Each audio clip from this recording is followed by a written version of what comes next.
पार्थाय प्रतिबोधितां भगवता नारायणेन स्वयं व्यासेन ग्रथितां पुराणमुनिना मध्ये महाभारतम् अद्वैतामृतवर्षिणीं भगवतीम् अष्टादशाध्यायिनीम् अम्ब त्वामनुसन्दधामि भगवत् गीते भवद्वेषिणीम् प्रपन्नपारिजाताय स्तोत्रवेत्रैकपाणये ज्ञानमुद्राय कृष्णाय गीतामृतदुहे नमः। सद्गुरुं सच्चिदानन्दं केवलं करुणाकरं ज्ञानयोगेश्वरं वन्दे ज्ञानदेवं पुनः पुनः। 9व्या अध्यायाची आपण प्रस्तावना सुरू केली आहे. त्याचे 2 भागामध्ये आपण नोंद घेतली आहे. आता 3ऱ्या भागामध्ये आपण तिथे जसा विषय पाहत गेलो की हे 4ही योग आहेत आणि 9व्या अध्यायामध्ये 4ही योगांचा विचार केला आहे. पूर्ण तत्त्वज्ञानाचाच सामग्र्यांनी विचार केलेला आहे. त्यामुळे इथे मांडताना आपण कर्माच्या संबंधाने गेल्यावेळी जरा जास्त स्पष्टीकरण बघितलं एवढंच. पण आता इथे जे भगवंताला म्हणायचं आहे तो विषय आपल्याला असा आहे असं वाटतं की त्याला भक्तीच्या संदर्भाने सगळं तत्त्वज्ञान गुंफायचं आहे. म्हणजे भगवंताला शेवटी माझा भक्तच मला अधिक प्रिय आहे असं जे भगवंतानी या ठिकाणी असं निष्कर्ष काढावा म्हणा किंवा सार म्हणा या अध्यायाचं जर म्हणायचं झालं आपल्याला तर आपल्याला अर्थात माझी मर्यादित बुद्धी आहे परंतु त्याप्रमाणे असं वाटतं की त्यांना भक्तीच कशी श्रेष्ठ आहे. आणि सर्व ठिकाणी म्हणजे अनुसंधान कर्माचं असो अनुसंधान योगाचं असो किंवा अनुसंधान किंवा ज्ञानच प्रत्यक्ष ज्ञान असो तरीसुद्धा जो एक मारामारीचा विषय आहे कायमचा तत्त्वज्ञानामध्ये की ज्ञान का भक्ती ह्याच्यात भक्ती श्रेष्ठ राहते का ज्ञान श्रेष्ठ राहतं. या सगळ्याचा उलगडा एकनाथ महाराजांनी ज्ञानी याचा एका या भूमिकेमधून त्यांनी ज्या निष्कर्षाप्रत्ये आलेले आहेत त्यात त्यांनी ज्ञानोत्तर भक्ती असं म्हटलं आहे. आणि त्या ज्ञानोत्तर भक्तीला म्हणजे इथेही ज्ञानोत्तर भक्ती सांगितलीच आहे असं काही नाही आहे की इथे ज्ञानोत्तर भक्ती म्हटली नाही आहे. इथे ज्ञानोत्तर भक्तीच सांगितली आहे. पण त्या ज्ञानोत्तर भक्तीला त्यांनी पंचम पुरुषार्थ असं म्हटलं आहे. आपल्याकडे जे सनातन धर्माची व्याख्या करताना आपण 4 पुरुषार्थ सांगतो त्यामध्ये धर्म अर्थ काम आणि मोक्ष या 4 पुरुषार्थांचा विचार केला जातो. तर या 4 पुरुषार्थांच्या पलीकडे जाऊन जी या 4 पुरुषार्थांच्या वर शिल्लक राहते किंवा परमात्म्याचं यथार्थ ज्ञानमार्गाने झाल्यानंतर सुद्धा नंतर काय शिल्लक राहतं तर भक्ती शिल्लक राहते. आणि त्यामुळे त्यांनी आपल्याला इथे या भक्तीचा उल्लेख भक्तीचा विचार भक्तीची भूमिका ही 9व्या अध्यायामध्ये म्हणजे भगवंत समजावत असतानाच भगवंतांनी सांगितलेली आहे. पण ती ज्या तऱ्हेने व्यासांनी मांडणी केली आहे जो ओघ भगवंताचा असेल आपण काही कल्पना करू शकत नाही पण ज्या ओघामध्ये भगवंतांनी विषय मांडला आहे आणि एकानंतर एक असा क्रमाने पुढे जातो किंवा अर्जुनाच्या मनावरती ठसवण्याकरता त्यांना कोणत्या वेळी काय मांडावं हे जे प्रकर्षाने वाटलं असेल त्यात त्यांना इथे ही जी भक्ती आहे त्या भक्तीची भूमिका सांगावी किंवा भक्तीचं स्पष्टीकरण इथे करावं. तो जो पंचम पुरुषार्थ म्हणून नाथांनी भक्ती सांगितली आहे किंवा इथे भगवंतांनी ज्ञान झाल्यानंतर जे शिल्लक राहतं ते भक्ती करणं शिल्लक राहतं असं म्हटलेलं आहे. आणि त्याप्रमाणे आता ज्ञान झालं परमात्म्याचं यथार्थ, आणि त्यानंतर जी भक्ती उत्पन्न होते ती जी भक्ती आहे ती भक्ती म्हणजे पंचम पुरुषार्थांनी युक्त असलेली भक्ती आहे. आणि त्या भक्तीचं जे स्वरूप आहे ते स्वरूप या ठिकाणी भक्ती म्हणून वर्णन केलं. संतांनी त्या भक्तीच्या स्वरूपाला त्यांनी जे वर्णन करून सांगितलंय ती शुद्ध भक्ती या शब्दामध्ये सांगितली. तर त्या शुद्ध भक्तीचं स्वरूप काय आहे असा जर आपण विचार केला तर जी संतांनी आचरली आहे ती भक्ती, आणि ती भक्ती शुद्ध भक्ती आहे. त्या शुद्ध भक्तीचं स्वरूप प्रत्येक संतांनी, प्रत्येक प्रांतातल्या संतांनी वर्णन तर केलंच आहे, पण आपापल्या वैशिष्ट्यांनी वर्णन केले, आपापल्या पद्धतीने वर्णन केलंय. ज्या भक्तीला म्हणजे जसं अगदी दृष्टांतच द्यायचा व्यवहारतः दिला जातो किंवा संतांच्या मध्येही दिला जातो की जशा पापण्या डोळ्यातल्या बाहुलीला जपतात तसा हा शुद्ध भक्ती करणारा भक्त परमात्म्याला जपतो. तो परमात्म्याकडनं काही मागत नाही, काही घेत नाही, काही अपेक्षा करत काही नाही आहे. त्या मागायचं काही नाहीच आहे. त्या शुद्ध भक्तीमध्ये त्याचा जो प्रेमास्पद आहे त्याच्याविषयीचं अंतःकरणात असलेलं आत्यंतिक प्रेम जे शुद्ध आहे, म्हणजे जे कामनारहित आहे, जे सत्वरज गुणाच्याही पलीकडे जे निखळ प्रेम आहे, त्या निखळ प्रेमाचे स्वरूप हे शुद्ध भक्ती म्हणून संतांनी वर्णन केलेलं आहे. आमची जी परंपरा आहे ती दासगणू महाराजांची परंपरा शिर्डीच्या साईबाबांपासून आलेली आहे. वामन शास्त्री इस्लामपूरकर, शिर्डीचे साईबाबा, त्यांच्या पुढे दासगणू महाराज आणि त्यांच्या पुढे स्वामी वरदानंद भारती. या परंपरेत सुद्धा वारकरी संप्रदायाचीच शुद्ध भक्ती किंवा शुद्ध बुद्धीनी भगवंताचं प्रेम आणि भक्ती हे दोन एकमेकांचे संतांच्या दृष्टीने पर्यायवाचक शब्द आहेत. म्हणजे भगवंतावरचं प्रेम आणि भगवंतावरची भक्ती हे शुद्ध भक्तीच्या संदर्भातच आहे, भगवंताच्या विषयीच्या भक्तीचा भाव सांगायचा तर. आणि त्यामुळे इथे आमच्या परंपरेमध्ये सुद्धा शुद्ध भक्ती अशीच भूमिका आहे. आता साधारणपणे कर्मकांड करताना कुठल्याही कर्मकांडाकरता फलाकरता आपण सांगतो की कोणत्या फलाची इच्छा करतो आपण, धन धान्य अभिवृद्धी आयुष्य आरोग्य वगैरे वगैरे जे आपल्याला सांगायचं आहे तसा संकल्प दासगणू महाराजांनी जो केला तो नेहमी विष्णू प्रीत्यर्थ, विष्णू कृपा प्रीत्यर्थ, विष्णू आनंद प्रीत्यर्थ, काय जो त्यात म्हणायचं असेल केवळ विष्णू, केवळ त्याच्याकरता. आणि त्याच्याकरता तरी कर्मकांड का? कारण त्यांनीच तो धर्म निर्माण केलाय. कर्मकांडात्मक जो धर्म आहे प्रवृत्ती परधर्म, तो जर भगवंतानीच निर्माण केलाय तर त्याचा प्रवृत्ती धर्म मी आचरायचा नाही का?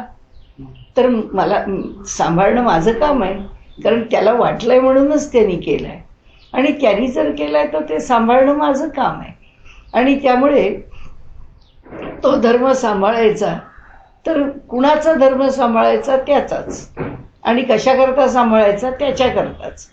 तर या भूमिकेतून कधीही संकल्पामध्ये सुद्धा चुकू नये, कुठल्या कारणाकरता असा संकल्प कधी केला गेला नाही. आमच्या परंपरेमध्ये एकदाच फक्त कामना प्रीत्यर्थ आम्ही संकल्प करून उपासना सामुदायिक पद्धतीने केली, आणि ती म्हणजे राम जन्मभूमीच्या इथे काही झालं तरी सुद्धा ही जन्मभूमी मुक्त व्हावी आणि तिथे पुनर्स्थापना प्रभू रामचंद्रांची व्हावी, ही एक धारणा, हा एक संकल्प करून आमच्याकडे जप केला, दैनंदिन जप केला जातो सातत्याने, जोपर्यंत रामजन्माची ती भूमी आपल्या हातात आली नाही तोपर्यंत, आणि आता तो पुढे मंदिर होईपर्यंत जो तो आपल्या परीने करत होता. आमच्या इथे सामुदायिक उपासना तर नित्य होती.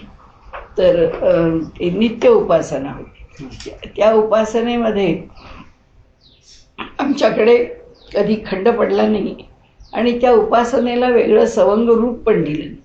राम जन्मभूमीच्या संदर्भामध्ये अनुकूल निकाल लागला, विषय संपला. हे सांगण्याचा हेतू असा आहे की ह्या भक्तीमध्ये ना गाजावाजा असतो, ह्या भक्तीमध्ये ना काही सांगायची आवश्यकता असते, या भक्तीमध्ये ना कशाची अपेक्षा असते. आणि भगवंताकडून जे मागायचं आहे ते मागून घ्यायचं आहे ही धारणाच नाही आहे. म्हणजे तो सगुण रूपातच भजला जातो. शुद्ध भक्ती करताना सुद्धा संत म्हणजे पांडुरंगाची भक्ती आहे, पांडुरंगाची भक्ती करतात. जी म्हणजे समजा म्हणजे तुकाराम महाराज का म्हटलं, कारण मागण्यासारखं पुष्कळ होतं, सगळं दारिद्र्यच दारिद्र्य होतं, पण कधी मागावं असं वाटलं नाही, कधी काही मिळवावं असं वाटलं नाही. आणि त्यामुळे ह्या शुद्ध भक्तीचं एक वेगळं रसायन आहे की जे संतांच्या ठिकाणी निर्माण झाले.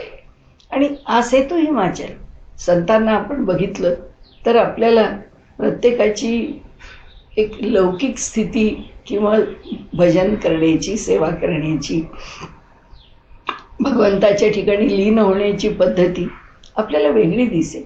चैतन्य महाप्रभू वेगळे दिसतील, रामकृष्ण परमहंस वेगळे दिसतील, नरसिंह मेहता वेगळे दिसतील, आमचे तुकाराम महाराज असो किंवा आमच्या इथे एकनाथ महाराज असो, नामदेव महाराज असो, प्रत्येकाचं एक काहीतरी वैशिष्ट्य आहे.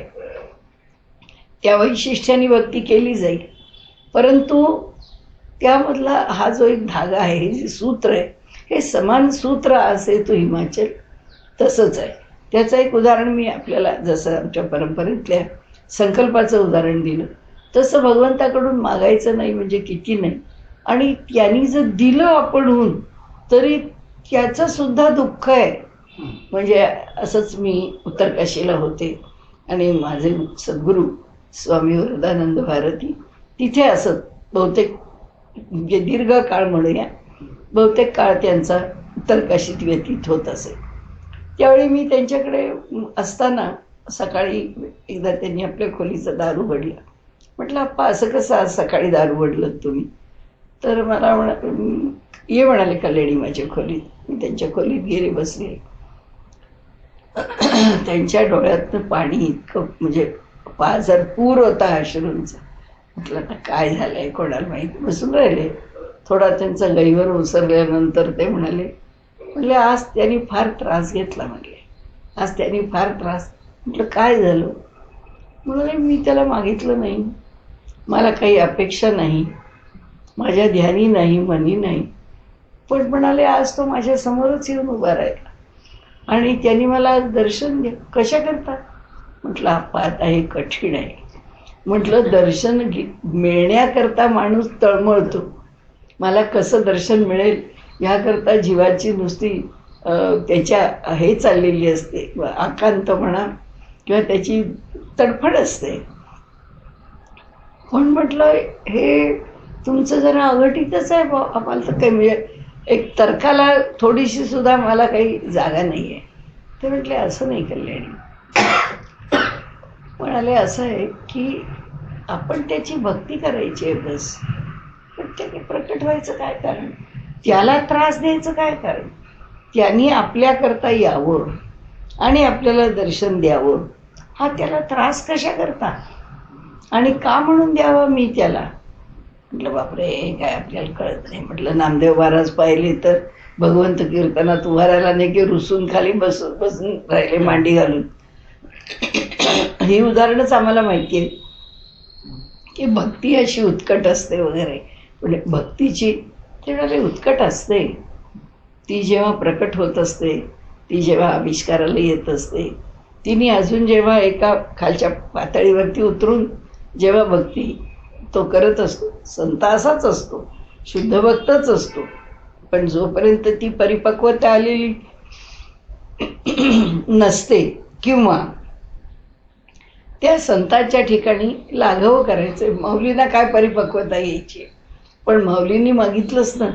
त्यांनी आपल्याकडे मांडे भाजायला सांगितले, आपला योगाचा अधिकार प्रकट केला, म्हणजे भगवंताच्या ठिकाणी हा चमत्कार करून त्यांना दाखवायची काही गरज नव्हती, पण केलं ना त्यांनी. तर सांगण्याचा हेतू असा की नामदेव महाराजांना शिकवायचंच होतं, त्यांना गुरु भेटायचेच होते आणि त्यांना सर्वत्र देव पाळणे म्हणजे ज्ञानोत्तर भक्ती, की जी शुद्ध भक्ती आहे ती त्यांना प्राप्त होण्याकरता म्हणून त्या ठिकाणी ज्ञानदेवांनी त्यांना फिरवलं आणि त्यांना दाखवलं. अनेक घटना प्रसंग आहेत त्याच्यामध्ये, आपल्याला काही आता घ्यायला पाहिजे असं नाही, परंतु चल म्हणाले नामदेवा, तुला इतकं वाटतं ना, आपण फिरूया आणि संत पाहूया. आणि म्हणून निघाले आणि सावतामाळ्यांकडे आणलं त्यांना. सावतामाळी मळा शिंपीत होते आणि तिथे घेऊन आल्यानंतर सावतामाळ्यांनी पाहिलं, आई येतोय इथे, भगवंत तर आपल्याशी बोलतोय, बागेमध्ये पाणी शिंपताना मदत करतोय, आपल्याबरोबर खेळतोय, हसतोय. ते म्हणले, भगवंता, अरे ज्ञानदेव आणि नामदेव दोघे येत आहेत आपल्याकडे, काय करायचं? भगवंत म्हटले, काही नाही, लपव मला. कुठे लपवू? तुझ्या पोटात. त्यांनी काहीच विचार केला नाही. ही शुद्ध भक्तीच्या ठिकाणी समर्पणाचं, ज्याला आपण परिसीमा म्हणतो, तर त्यांनी तिथे स्वतःचं पोट चिरून घेतलं आणि तुला ठेवू कसा पोटात? तर ये म्हणाले. पोट चिरलं आपलं. त्या चिरलेल्या पोटात परमात्माला ठेवला. तर ते भळभळा रक्त व्हायचंच आहे ना तिथे, तर ते दिसू नये म्हणून त्यांनी त्यांच्या पोटावरती घोंगडं गोल बांधून घेतलं आणि बसले. ते आले, म्हणाले, काय म्हणता सावते बुवा? काही नाही. ज्ञानेश्वर माऊलींनी नमस्कार केला. नामदेव म्हणाले, मला आता वेळ नाही, मला बिलकुल धीर निघत नाही. मग मला यांनी सांगितलं, सावते बुवांकडे गेलो की आपल्याला पांडुरंग भेटणार आहे. तर म्हणाले, मला ताबडतोब पांडुरंग दाखवा. कुठे आहे पांडुरंग? कुठे ठेवला आहे पांडुरंग? कुठे राहतो तुमच्याकडे पांडुरंग? त्यांनी सांगितलं की तिथून निघाला आहे तो तुमच्या इथून, आणि तो धावत पळत तुमच्या इथून म्हणजे नामदेवांच्या कीर्तनातून निघाला आहे, आणि माऊलींनी सांगितलं की तो सावतेबुवांच्या इथे आला आहे. तर मग माझ्या कीर्तनातून निघालेला आहे कुठे? मी आता व्याकुळ झालो आहे, माझा काही जीव राहत नाही आहे. तेव्हा बोलले नाहीत काही सावतेबुवा. ज्ञानदेव म्हणाले, दाखवा आता. आणि त्यांनी सांगितलं की त्याला पोटात ठेवलं आहे. ते उघडलं आणि चिरलं तुम्ही देवाला ठेवण्याकरता? ते म्हणाले, देवानी सांगितलं मला पोटात ठेवा, आलाय माझ्या मागे धावत, तर लपवून ठेव मला. म्हणाले, माझ्यापासून लपवून ठेवायला सांगितलं का? म्हणजे काहीतरी माझं चुकलेलं आहे. म्हणजे तर माझ्या कीर्तनामध्ये समोर उभा राहून डोलणारा नाचणारा विठोबा तुमच्या पोटात सामावून जायला बघतो आहे, याचा अर्थ माझी काहीतरी चूक आहे. ज्ञानदेवांनी सांगितलं, चूक आहे, लक्षात आलं ना तुझ्या? हो म्हणाले, आलं माझ्या लक्षात. चल म्हणाले माझ्याबरोबर पुढे, कुर्मदास दाखवतो तुला. ते आले तर रस्त्यावरून त्या कुर्मदासांना फक्त धड आहे, हातही नाहीत आणि पायही नाहीत. त्यामुळे ते जे शरीर आहे स्वतःचं ते नुसतं ओढतच नाहीच, कारण जाणार कसं? कशाच्या? हात असते तर हातावर गेले असते, पाय असते तर पायावर गेले असते, हात नाही तरी, पण हातही नाही पायही नाही, नुसतं धड आहे. त्यांनी ठरवलं की आपल्या आयुष्याचं सार्थक त्यातच आहे की भगवंताचं दर्शन पंढरपुराला जाऊन घ्यावं आणि पांडुरंगाला एकदा डोळा भरून बघावं तिथे. आणि ते दर्शनाकरता म्हणून निघाले भगवंताच्या. तर काय, रस्त्यातून आपले ओढत जाणारं शरीर रोज किती किलोमीटर जाणार, आणि त्यांचा देह पाहिला. भगवंताला वाटलं हा कसा पोचायचा पंढरपूरला, त्याला मदत करण्याचं काम तर माझंच आहे, मीच मदत केली पाहिजे. असाच त्याच्या प्रवासात कुठे 2-5 किलोमीटर अजून गेला असेल नसेल 4-2 दिवसात. पण तर रस्ते काय, त्याच्यातनं जाणार कसा? सगळ्या बाजूनी नुसतं ओरबाडून ओरबाडून देह निघणार. तर एक व्यापारी आला, खूप छान पोशाख केलेला, शुभ्र पांढऱ्या असा घोडा त्याचा, आणि तो म्हणाला, कुठं चाललास बाळ तू? नाही म्हणले, मला पंढरपूरला जायचं. अरे म्हटले, मलाही पंढरपूरलाच जायचं. तुला मी घेऊन जातो. तर म्हटलं तुम्ही कुठं मला नेता, हे माझं शरीरच जाईन तर जाईन, नाही तर म्हणाले वाटेत पडीन, काय त्याची इच्छा असेल तसं होईल. नाही म्हणाले असं नको करू, तुला काय चालायचंय, तू चालतोयस ना, चाल. म्हणाले मी इथे रात्री येतो, मी स्वयंपाक करतो, तुला खाऊ घालतो. पण कोण खायला घालणार, या देहाने मिळणार काय, आणि कुणीतरी खायला घातल्याशिवाय तर खाता येत नाही. म्हणाले मी येतो, तुला खायला घालतो, दिवसभराचा व्यापार करू, आपण दोघं जण बरोबर येतो. ठीक आहे म्हणा. रात्रीच्या वेळी यायचे, ते खायला घालायचे. सकाळ झाली की थोडं अंतर त्यांच्याबरोबर, काय त्यांचा हे करायचं असेल, त्यांच्या देहाची जी काही आवश्यक अशी सेवा करायची असेल तेवढी करून ते निघून जायचे. रात्र झाली की यायचे आणि दोघं जेवायचे, पुढे जायचे. शेवटी असा काही काळ, 4 दिवस असेल, 8 दिवस असेल, असं काही त्यांच्या चरित्रात उल्लेख नाही आहे की किती दिवस आणि कुठपर्यंत गेले. आणि एके दिवशी तो रात्री आला. व्यापारी माझं झालंय सगळं म्हणाला, आपण भोजन करू. आणि भोजनोत्तर त्यांनी आपलं प्रकट झाला आणि विठोबाने आपलं दर्शन दिलं. म्हणाले चल, तुला यायचंय ना पंढरपूरला, मी घेऊन जातो तुला, बस माझ्या घोड्यावरती. नाही नाही म्हटले, आता काय करायचं, साक्षात तुझं दर्शन झालं, आता पंढरपूरला यायची काय गरज आहे, आता माझा मी माझ्या घरी जाईल. अर्थात भगवंत काही त्याला त्या कष्टात थोडाच सोडणार आहे. पण त्याच्या दर्शनाला जेव्हा नामदेव आले, तेव्हा नामदेव म्हणाले मी काहीच करत नाही देवाचं, नुसता हट्ट करत बसतो. आणि देवाला हे दे, देवाला ते दे, माझ्या कीर्तनात उभा राहा, माझ्या मागे उभा राहा, माझ्या समोर उभा राहा, माझं दूध पी. संपतच नाही म्हटलं माझा हट्ट. म्हणाले चुकलंय माझं काहीतरी. आणि म्हणून मग ते माऊलींनी त्यांना विसोबा खेचरांकडे पाठवलं. आणि विसोबा खेचरांनी त्यांनी त्याला म्हणजे उपदेश केला, किंवा त्यांचं जे अज्ञान आहे, हे द्वैत आहे, हा जो भेद आहे, हा भेद त्यांच्या अंतःकरणातून काढला. जी भगवंताची अभेद भक्ती आहे ती शुद्ध भक्ती आहे, तीच भगवंताची ज्ञानोत्तर भक्ती आहे, तेच भगवंताच्या भक्तीचं पंचम पुरुषार्थाचं स्वरूप. त्याच भक्तीला वेगवेगळ्या प्रकाराने संतांनी आपापल्या स्वभावधर्माप्रमाणे वर्णन केलेलं आहे. जिथे भेद शिल्लक राहत नाही, हे नामदेवांना शिकवताना विसोबा खेचर आमच्या इथे अंबेजोगाईच्या इथे जवळच आहे मंदिर ते, आणि औंढे नागनाथ म्हणून प्रसिद्ध आहे. आणि आपल्या जे शंकराची जी प्रमुख ज्योतिर्लिंग आहे त्यातला औंढे नागनाथ हे ज्योतिर्लिंगच आहे. तर तिथे विसोबा खेचर असे देव शिवलिंगाला आपल्या पायात जोडे घातलेले, आणि त्या जोड्यांचे पाय जोड्यांसहित म्हणजे त्या शिवलिंगाला टेकू नये. नामदेवांनी पाहिलं, अरे अरे अरे म्हटले, यांनाच पाठवलं मला इकडं की यांचा उपदेश घे. हा असा माणूस की जो देवाच्या पिंडीला, ही शंकराची पिंडी, या पिंडीला या शाळुंकेला मला पाय लावून आणि जोडे चांबड्याचे, आणि तिथं बसतोय, काय म्हणले करावं आता, हे पाहणंसुद्धा अवघड आहे म्हणले. तर ते म्हणले बाबा रे, हे काय बसतोय सासा, तुझे पाय उचल. घाणेरडे पाय सगळे रक्तपितीने धरलेले, इतका घाणेरडा तू, तुझ्या देहाचा इतका वास येतोय, आणि हा असा काय तिथे बसलास. तर त्याने सांगितलं की ठीक आहे, मी उचलून ठेवतो माझा पाय, दाखव मला अशी जागा की जिथे भगवंत नाही आहे. तर म्हटलं काय फार मोठं तत्त्वज्ञान सांगतोयस का. त्याने ते रागाने ते पाय उचलले, दुसरीकडे ठेवले. जिथे पाय ठेवेल तिथे शंकराची पिंडी निर्माण व्हायला लागली. त्या देवळामध्ये पिंडीच पिंडी निर्माण व्हायला लागल्या. तर नामदेव म्हणाले की मी नमस्कार करतो आपल्याला, हे काय आहे मला काही कळत.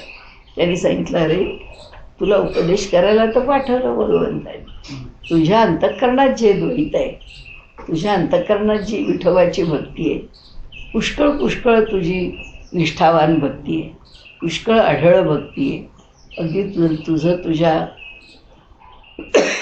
दैवतावर निस्सीम प्रेम आहे. पण उपयोग काय, तुझ्याकडचं जर अज्ञानच गेलं नाही, तुझ्याकडचं जर द्वैतच गेलं नाही. तुला सांगतो की द्वैत म्हणजेच अज्ञान आहे. दुसरं आणखीन काही नाही. भगवंताचं मूळ स्वरूप तू जर न जाणशील तर काय करावं म्हणाले आता तुला. आणि म्हणून त्यांना उपदेश केला आणि नामदेवांच्या अंतःकरणामध्ये शुद्ध भक्तीचं बीज पेरलं.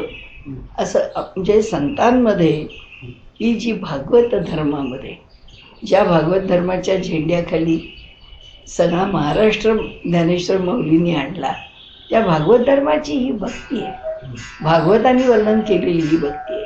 आणि या भक्तीचं स्वरूप जे आहे त्याचं नाव शुद्ध भक्ती असं.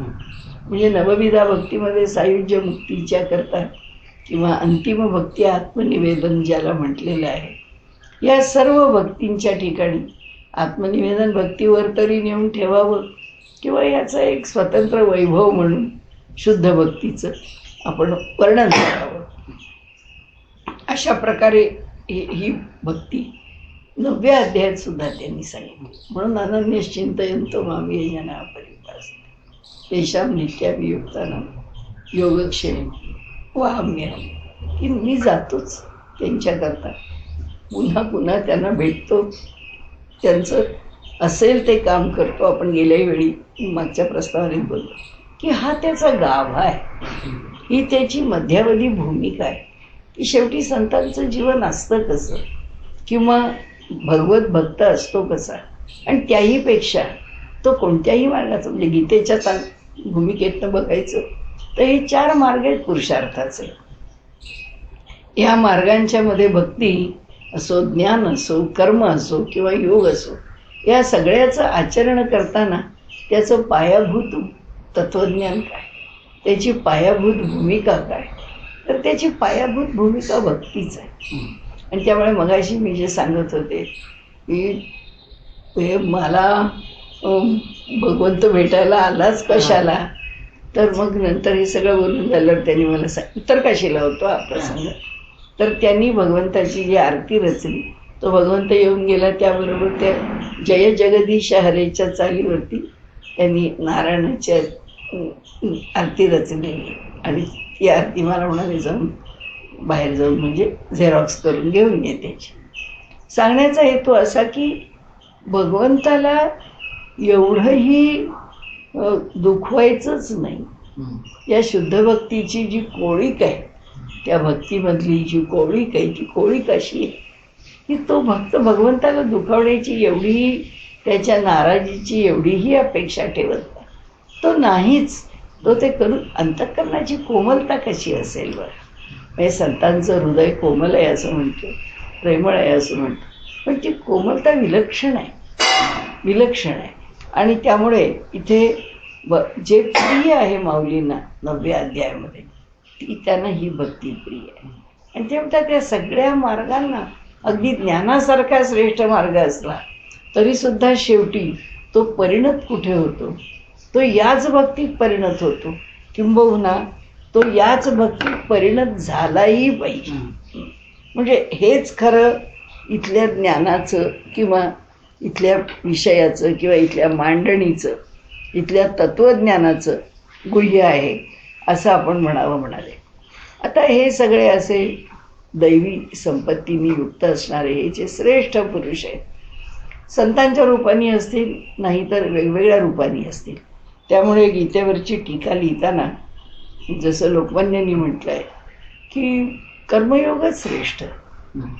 कारण का, तर हे सगळे दैवी गुणांनी युक्त असलेले पुरुष आहेत आणि त्यांना असं वाटतं की जी भूमिका तुकाराम महाराजांची आहे तीच भूमिका त्यांची की बुडत आहे जन देखवेना डोळा म्हणून कळवळा येतो म्हणे. इथं काय कारण आहे कळवळा येण्याचं म्हणाले, कारणच काय, पण कळतंय की या लोकांना काही समजत नाही.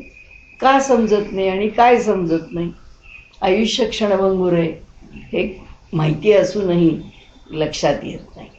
आयुष्य क्षणभंगूर आहे हे माहीत असूनही आसक्ती, विषयासक्ती आणि त्याबद्दल असणारी विलक्षण ओढ, त्याचं कारण असं आहे की हे मला पाहिजेच आहे, ते मला पाहिजेच आहे. आणि त्याच्याविषयीची विलक्षण ओढ ही अंतःकरणाला लागून राहिलेली आहे. आणि हे लौकिकामध्येच आपलं जीवन इतकं बुडवून घेत आहेत की ते प्रतिक्षणी आपलं घडी नाही घडी काळ आयुष्य नेतो. देहांती तुला कोण देखू पाहतो, कोण पाहणार आहे त्यावेळी? त्यावेळी कोणी शोधू पाहत नाही, त्यावेळी कोणी पाहू शकत नाही, किंवा त्यावेळी कोण धावून येतो, कोणी धावून येत. कारण तू कुणाकरता काही केलंच नाहीस, तू तुझ्याच करता धावत राहिलास. आणि त्यामुळे तो कल्पांती तुला कोणी सोडायलाही येत नाही, सोडवायलाही येत नाही. हे जसं संतांनी म्हटलंय तसं हीच भूमिका या 9व्या अध्यायात आहे, की जो प्रवृत्तीवादी आहे, जो मटेरियलिस्टिक आहे, अशा मनुष्याला फक्त लौकिकच दिसतं, अशा मनुष्याला फक्त स्वार्थच दिसतो, अशा मनुष्याला फक्त जीवनातल्या सुखाच्या गोष्टीच कळतात. आणि म्हणून तिथे भगवंत म्हणतात की अरे, या ठिकाणी आपल्याला येऊन जर काही मिळवायचं असेल तर भगवंताची भक्ती मिळव, आणि स्वार्थ सोडून तू ह्या दिशेने गेलास तर खरंच तुला भगवंत भेटेल, खरंच तुला तो या सर्व दुःखातून सोडवेल. पण तुझी ही जी लौकिकातली कामनायुक्त भक्ती आहे ती भक्ती काही सुटत नाही.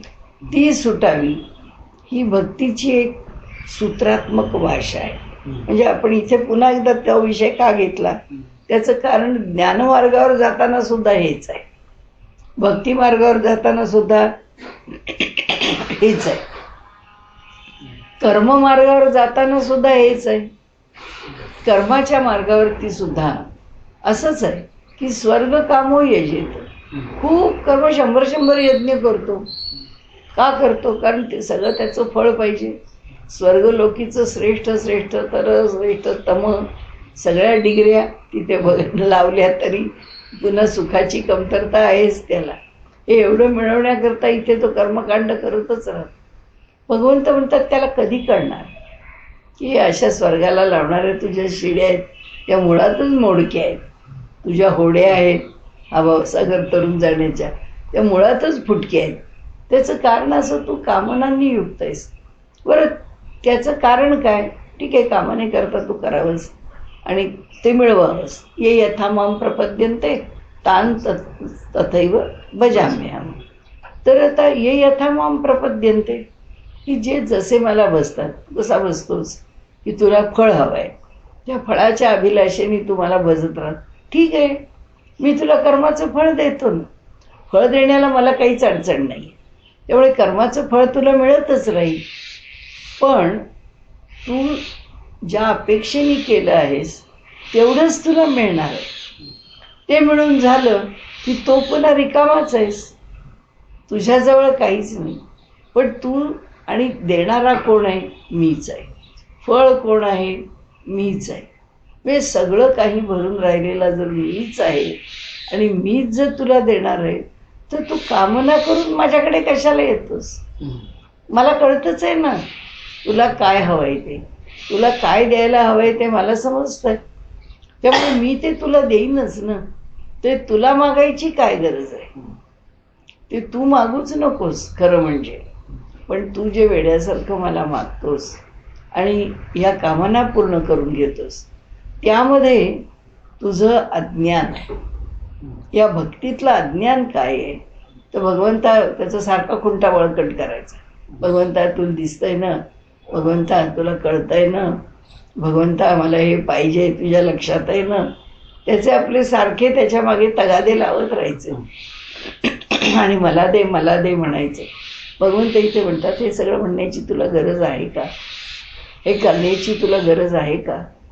त्याचं कारण म्हणाले एकच आहे की सर्व काही मी आहे हे तुला कळत नाही. म्हणजे अज्ञान काय आहे तुझं? द्वैत हेच तुझं अज्ञान आहे. माऊलींचा भर इथे ज्ञानोत्तर भक्ती यावर तर आहेच आहे, पण त्याचबरोबर या ठिकाणी सगुण निर्गुणामध्ये सुद्धा भगवंताच्या ठिकाणी ज्या गोष्टींची अपेक्षा केली आहे त्या संदर्भात सुद्धा भगवंतांना इथे सांगायचं आहे ते एकच आहे की बाबा रे, तू या द्वैतात भगवंताला पाहूच नकोस. काही झालं तरी तू मागतोस किंवा मला तू मिळावास हे म्हणतानाच आधी तोंड मी वेगळा आहे. आणि म्हणून ही भक्ती काही खरी नव्हे, हा विचार खरा नव्हे, हा विचार नेहमीच मर्यादित आहे. त्यामुळे भक्ती करता त्यांनी इथे प्रकर्षाने मांडलेला विचार जो कोणता असेल तर तो भगवंताची भक्ती तू सगुणाची कर की भगवंताची भक्ती तू निर्गुणाची कर, तू योगमार्गाच्या माध्यमामधून कर नाहीतर तू ज्ञानमार्गाच्या माध्यमातून कर, पण द्वैताला टाक. ही इथली सगळ्यात मोठी आपल्या जो पुन्हा पुन्हा आणि आपण तेच तेच का म्हणतोय, कारण भगवंतानी सारखा त्याच्यावर भर दिला. आता द्वैताला टाक आणि भगवंताची भक्ती कर, शुद्ध भावानी भक्ती कर, निष्काम भावानी भक्ती कर वगैरे वगैरे. हे झालं सगळं. आता ते म्हणतात हीच प्रकरण ज्ञानात पण आहे. ज्ञानात सुद्धा हेच होतं. का होतं? कारण ज्ञानामध्ये मिळवत किंवा मिळवत असताना किंवा मिळवत तो जिथे पोचतो तिथे त्याला कळतं की बस भगवंताची एक असणं अशी एक स्थिती आहे, आणि ती जी असणं ही स्थिती आहे ते म्हणजेच ब्रह्म आहे, ते स्फुरण म्हणजेच ब्रह्म आहे. आणि मग मला कळतं आहे की ब्रह्माचं असणं किंवा अस्मी किंवा अस्ति हे जे स्फुरण आहे ते स्फुरण वेगवेगळ्या भावातून मला झालं आहे. म्हणजे मी काय समजतो माझ्या पुरता, अहम ब्रह्मास्मी, मी ब्रह्म आहे. म्हणजे ज्ञान कशाचं झालं की मी दुसरं कोणी नाही आहे, मी ब्रह्मच आहे. म्हणाले झालं ज्ञान की मी ब्रह्म आहे हे कळलं, पण इथे ज्ञान थांबलं नाही. कारण मी ब्रह्म आहे पुढे नेहमीच त्रिपुटीचा विचार आहे, जीव जगत आणि जगदीश्वर. त्या जगदीश्वराचं स्वरूप मी काय जाणलं, ब्रह्मरूपामध्ये जाणून जीव आणि तो आम्ही एकच आहोत हे जाणलं. पण या जगताचं काय, जिथे तू आवरतोस, जेव्हा ज्ञान घेतोस तेव्हा ते ज्ञान सामग्र्यानी आहे, सर्वांगानी आहे. आणि म्हणून या ज्ञानाची जर परिणती योग्य प्रकारे व्हायची असेल किंवा त्या ज्ञानाची जर खरी उच्चावस्था किंवा शुद्ध अवस्था किंवा निखळ अवस्था त्या ज्ञानाची म्हणजे जिथे कुठे संदेह चुकून बोललो, संदेह शिल्लकच राहत नाही, अशी जर ज्ञानाची अवस्था असेल तर तुला जीवजगत आणि जगदीश्वर तिन्ही तुला यथार्थ भावाने कळले पाहिजे. तू फक्त अहम ब्रह्मास्मी म्हणतोस तेव्हा तुझ्यापुरता विचार मांडलायस. तुझं स्वतंत्र अस्तित्व काय आहे हे तुम्ही जाणून घेण्याचा प्रयत्न केलायस. पण याच उपनिषदांचं दुसरं महावाक्य तुला कळायला पाहिजे की ज्याची जाण ज्याची अनुभूती ज्याचा अनुभव तुला यायला पाहिजे ते म्हणजे सर्वम खलु इदम ब्रह्म. सर्व काही हे जे काही इदम म्हणजे जे काही नामरूपात्मक इथे उपस्थित आहे ते सर्व काही ब्रह्मच आहे रे. त्यामुळे तुझ्या हे लक्षात कसं येत, तू स्वतःला ब्रह्म म्हणतो आणि मी तुला सांगतो की हे जगत इक्वल टू ब्रह्मच आहे. मग जर जगत इक्वल टू ब्रह्म असेल आणि मी इक्वल टू ब्रह्म असेल तर मी equal to Brahma equal to जगत आहे. आपण तिघही जगतच आहोत. म्हणजे माझ्यातला मी ब्रह्मच आहे. ब्रह्मच या सगळ्यांमध्ये भरून राहिला आहे. इक्वल टू ब्रह्म म्हणजे काय, ब्रह्माशिवाय काही उपस्थित नाहीच आहे. माझ्याही ठिकाणी तोच उपस्थित आहे, या जगताच्या ठिकाणीही तोच उपस्थित आहे. कारण इक्वल टू ब्रह्मच आहे हे जगत. सर्व खलु इदम ब्रह्म, हे सर्व काही ब्रह्मच आहे. हे सर्व काहीचं ब्रह्म आहे तर मी कोण आहे, मला काय अस्तित्व. दोघांनाही जर ब्रह्म समान आहे, कॉमन आहे, तर मी इक्वल टू जगत. आणि मी इक्वल टू जर जगत झालो, मी बरोबर जगत आहोत, याचा अर्थ काय झाला की मी या जगतामध्ये भरून राहिलेलं. म्हणजे मी स्वतंत्र, माझं स्वतंत्र अस्तित्व आयडेंटिटी स्वीकारून मी पुष्कळ शहाणपण लोकांना शिकवायला लागलो की हे सगळं काही ब्रह्म आहे. तर भगवंत म्हणतात हे ज्ञान नाही आहे, ही ज्ञानाची प्राप्ती नाही आहे. मग ज्ञान काय आहे, माझं मी पण संपलंय म्हणजे मी नाही, तो तो जो आहे अभक्त नव्हे तो भक्त. समर्थांनी साधी व्याख्या केली आहे. आणि त्यामध्ये अभक्त नाही तो भक्त म्हणजे काय? त्यांनी असंच म्हटले की ज्याच्या अंतःकरणामध्ये तो भावच नाहीये तो भक्त असणारच नाही. आणि ज्याच्या अंतःकरणामध्ये तो भाव आलेला आहे, तो भाव म्हणजे कोणता? माझं मी पण. भगवंत आहे ते माऊलीनी पण म्हटलं, मी पण परा वगे सांडीजे. माझं मी पण पूर्ण सुटलेलं आहे. जी व्युत्पत्ती जिथे शिल्लक राहत नाही, माझं मी पण पूर्णपणे टाकलेले, ती जवळीक माझी, ती माझी जवळीक आहे. अशी माझं मी पण धरून नाही. त्यामुळे इथे त्यांनी काय म्हटलं, ही 2 वाक्य आहेत. अहम ब्रह्मास्मी सर्वम खलु इदम ब्रह्म.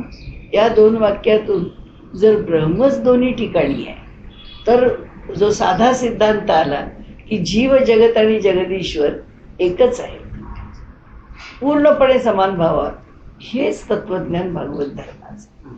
की भागवत धर्म म्हणतं की हे जगत सर्व नामरूपात्मक जगत सर्व जगदीश्वरच आहे. ही पोपटपंची करायला सोपी आहे, ही सांगायला काय अवघड नाही आहे. अगदी त्याच्याही पुढे जाऊन म्हणू की भक्ती म्हणून नुसती मांडायलाही सोपी आहे, पाहायलाही सोपी आहे. वा वा वा, सगळं जगतनं मीच आहे, सगळीकडे तोच भरून राहिलेला आहे. पण मीच आहे तोच भरून राहिला, या भूमिकेमध्ये मीच आहे नाही, मी जगातच समाविष्ट आहे. माझं अस्तित्व काहीच नाही. म्हणजे उदाहरणं पुष्कळ आहेत. मीठ आहे, पाण्यात विरघळलं आहे, तसं या जगतात मी विरघळून गेलेलो आहे. जगतातलं माझं काही वेगळं अस्तित्व आहे असं जर वाटत असलं मला, तर तो माझा अहंकार आहे. मी नाहीच आहे. हे जगत सगळं एक आहे. म्हणजे ह्या जगताला मी बघायचं, तर जेव्हा मी बघतो असं मला म्हणायची वेळ येईल, त्याचा अर्थ माझा अहंकार शिल्लक आहे. आणि नाही तर ज्याचा अहंकाराची निशेष निवृत्ती झालेली आहे, तो जेव्हा मी बघतो म्हणतो, तेव्हा त्याची धारणा हे सगळं ब्रह्मच बघत आहे, माझ्या रूपाने ब्रह्मच बघते. आणि हीच भूमिका संतांची, की मी काहीच नाही, मी कुणीच नाही, मी काही करतही नाही. माझ्याकडनं बोलविता धनी वेगळाचे. की मी काय सांगावं तुम्हाला, कायम या पामरे बोलावी उत्तरे, बोलविता धनी वेगळाची. मी काय लिहितो, मी काय हा गाथा निर्माण करतो, मी काहीच करत नाही. पण तेच तुकाराम महाराज लढीवाळ कसा आहे. आपल्याला अशी संतांची चरित्र पाहायला लागलं की मनुष्याच्या मनामध्ये उगीच काही कुशंका निर्माण होतात. की ठीक आहे, बोलविता धनी तोच आहे ना. मग तुकारामांच्या गाथा जर बुडवल्या आणि त्या जेव्हा इंद्रायणीमध्ये बुडल्या, त्यावेळी त्यांना वाटलं ना, आणि इंद्रायणीच्या किनाऱ्यावर बसून राहिले, अरे भगवंता, लोकांच्यासारखं आसक्त हो नाही शकत, मलाही जगता आलं असतं, मी पण सुखात राहिलो असतो. मी तर वाणीच होतो, माझ्याकडे काय कमी कर्जाच्या खतावण्या होत्या किंवा कमी त्यांचे अर्ज होते किंवा त्यांचे कमी कागदपत्र होते. मी त्या नुसत्या कागदपत्रावरच्या रकमांचे जरी वसुल्या करत सुटलो असतो, तरी मी सुखाश्रीमंतीत राहिलो असतो. इतका माझा उदीम व्यापार चांगला होता, माझी सावकारी चांगली होती. सगळं म्हणाले मी सोडलं आणि तुझ्या मागे लागलो. आणि तू मला हे जन्मभर हा उद्योग करायला लावलास लिखाणाचा, आणि आता ते उडवून टाकतोस. म्हणजे ह्या भट्टांनी असं करावं आणि आपला हा सगळा लिखाणाचा भाग संपवून टाक. रामेश्वर भट्ट की ज्यांनी ते बुडवल्या, त्यांच्या सगळ्या अभंगांच्या वह्या, बसून राहिले. तोंडात पाणी नको, काही नको, अन्न पाणी वर्ज्य केलं आणि सारखा एक भगवंताच्या नामाचा घोष सुरू केला. की हे कशा करता, तू हे का केलंस, आधी लिहून का घेतलंस. मी म्हणत होतो का मला लिहायचं आहे म्हणून, तू लिहून घेतलंस माझ्याकडे आणि आता ते नष्ट केलंस, असं का बरं केलंस तू. आता वास्तविक पाहता ही शुद्ध भक्तीची व्याख्या आहे, तो जे करेल ते करेल, ठीक आहे, त्यांनी नष्ट केल्या ना केल्या, त्याची इच्छा आहे. तसं नाही झालं. तुकाराम महाराज म्हणतात, हे एवढं मोठं काम केलेलं तू माझं संपवलंस, का बरं संपवलंस? म्हणून हट्ट धरून बसले आणि 13 दिवस हे झाला, उपवास झाला, जलविरहित राहिले. आणि 13 दिवसांनी देवता भगवंत प्रकट झाले. हातामध्ये कोरड्या वह्या आहेत, त्याला काही झालेलं नाही. आणि त्यांच्या हातामध्ये जसं त्यांचं बाळ होतं ते सगळं अभंगांचं, ते जसंच्या तसं दिलं त्यांना. मग आता तुकाराम महाराजांना मोह होता का? तुकाराम महाराजांना आपली पुस्तकं वह्या मिळाव्यात, आपला अभंगांचा संग्रह जसाच्या तसा राहावा असं वाटलं का? तुकाराम महाराजांना वाटलं असं नाही. ही भगवंताची लीला आहे की माझा भक्त किती श्रेष्ठ असतो आणि भक्ताकरता मी काय करतो. कारण त्या भक्ताला म्हणजे पकडून तुकाराम महाराजांना त्रास द्यावा, त्यांच्या हिच्याकरता, बहिणाबाईंकरता त्यांनी तुकाराम महाराजांना कुठे कमी त्रास दिला. खूप त्रास त्यांनाही सोसावा लागला, त्या गाईलाही सोसावा लागला. म्हणजे कसा? कारण ती गाय त्या बहिणाबाईंची गाय आहे आणि ती बहिणाबाई त्या गाईच्या बरोबर इतकं प्रेमाने वागते राहते. आणि त्या गाईच्या वासराने जेव्हा त्याचा जीव सोडायची वेळ आली त्यावेळी त्यांनी मुकम करोति वाचालम पंगुम लंघयते गिरीम यत्कृपा तमहं वंदे परमानंदम माधवम असं म्हणून देह सोडला वासराने. आणि त्या वासराला इतका त्रास दिला म्हणून त्या गाय उदासीन झाली. तो म्हणजे त्या गाईला मार पडला वगैरे वगैरे सगळ्या गोष्टी, हे सगळी कथा पूर्ण सांगत नाही. पण अशा प्रकारे मनुष्यवाणीने त्या वासरांनी भगवंताचं नाम घेऊन त्या पशुयोनीमध्ये सुद्धा आपला उद्धारच करून घेतला. पण ज्यावेळी ती बांधलेली गाय होती आतमध्ये, त्यावेळी त्या बांधलेल्या गाईला जे मारत, तिच्यावरती जे चापकाचे फटकारे मारले ओढले जात होते किंवा ते कोरडे ओढले जात होते, त्यावेळी ज्यांनी त्या चापकाने त्यांना त्या गाईला फोडून काढलं ते सगळंच्या सगळं तुकाराम महाराजांच्या अंगावर वळ उठत होते. संतांना त्रासच दिला. पण भगवंतांनी लीला कशाची दाखवली? हे सगळं जग एकच आहे, सगळीकडे मीच भरून आहे. संतांनी दाखवलं लाघव की ज्या सृष्टीवर, ज्या जगतावर मी प्रेम करतो त्या जगताचं स्वरूप बघा.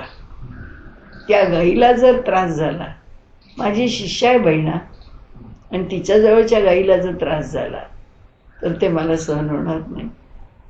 किंबहुना ती गाय आणि मी वेगळे नाही. जर एका निरपराधी गाईला जर तुम्ही मारायला लागला तर ते सगळं त्याचं ओझं माझ्यावर आहे. म्हणजे तिला होणारी वेदना माझी वेदना आहे, कारण ती निरपराध आहे, तुम्ही तिला त्रास देताय. आणि त्यामुळे जे तत्वज्ञान आहे ते दाखवण्याची जी जागा आहे किंवा जी वेळ आहे ती कशी आहे बघा. म्हणजे त्यांनी तत्वज्ञान असं जडजंबाळ आम्हाला सांगितलं तर आम्हाला वाटेल की असं कसं, पण तसं नाही सांगितलं, फार सोपं केलं. म्हणजे इथे 2 गोष्टी सोप्या केल्या, एक ज्ञानाचा मार्ग सोपा केला आणि भक्तीचा मार्ग सोपा केला. आणि त्या दोघांचं एकमेकांशी असलेलं नातं किंवा अनुबंध किंवा त्याच्या ठिकाणी असणारी जी घट्ट वीण आहे ती वीण आपल्याला त्यांनी इथे सांगितली. आज आपण इथे थांबूया. श्रीकृष्ण अर्पण.